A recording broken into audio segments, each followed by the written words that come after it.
just wondering, what do you think goes on in the mind of your boy child when you are not there, when you are not with them? Maybe they are in school or somewhere that you are not. What do you think informs the decisions they take? What do you think affects the way they behave? What do you think controls them? Do you think there's a voice telling them the right thing to do? Do you think there's something always going on in their mind, telling them the right thing, oh, do this, don't do this? Do you think so? Yes, I think so. And that is what we are going to talk about today. You are welcome to Train the Boys YouTube channel, the only YouTube channel where we talk about the raising of a boy child. And today we'll be talking about the inner voice of the boy child. Let me just put this out there. Every parent is the inner voice of their boy child. We as a parent, we have inner voices to hear. We can recognize that, okay, something is talking to me. You know what inner voice, we all know what inner voice does for us. Sometimes we are just lost in thought, we don't know what to do, and then you just keep hearing, you just continue to hear that voice, more like a guidance. I want you to know that your boys are still young, they are just growing, and they are trying to figure out a lot of things. Spiritual, physical, education, academics, they are still trying to understand everything. They are trying to put everything together. So one thing is very important as a parent. You need to know the words you say to your boys.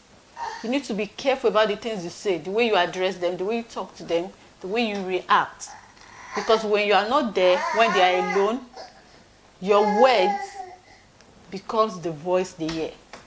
Each time your boys reflect, what comes back to their head are the words you have said to them, are the things you say. So that is why we need to watch the things you say. As much as possible, avoid any kind of negative proclamation or words or negative things to them. Don't say negative things to them. And also, when you are angry, try as much as possible not to address them at that point, because I feel most times our anger as a parent is mixed with the, all what the toll adulthood is taking on us and everything. I don't want to use the word frustration. Everything mixed together, and then you are pouring it on the child, talking to them out of anger, and in the end you find out, you realize that, okay, what did I just say? This is just me telling parents out there, watch the words, the things you say to them. Watch what you say to the kids. Like when you're angry.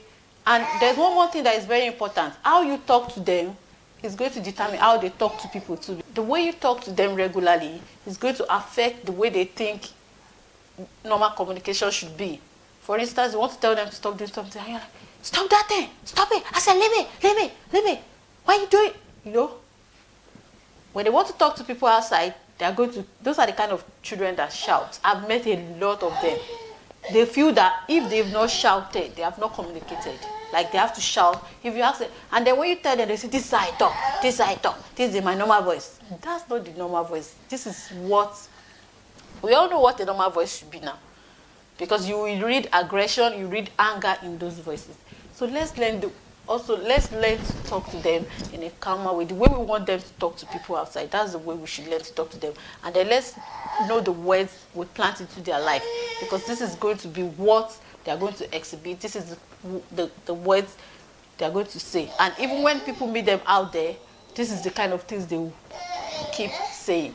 And more importantly, this is how they will learn to raise their own kids too. I know parenting is a really I know parenting can be taxing, it can be all of that, but I just want to enjoin us to put our effort to do our best. There is no perfect parent. I always say this, but I believe strongly that if we keep putting effort, we'll get the desired results. And that will be all for today. Thank you for watching today's episode of Train the Boys YouTube channel. Do not forget to subscribe and turn on your notifications, and also follow us on all our social media platforms. Until the next episode, do not stop training your boys. Bye.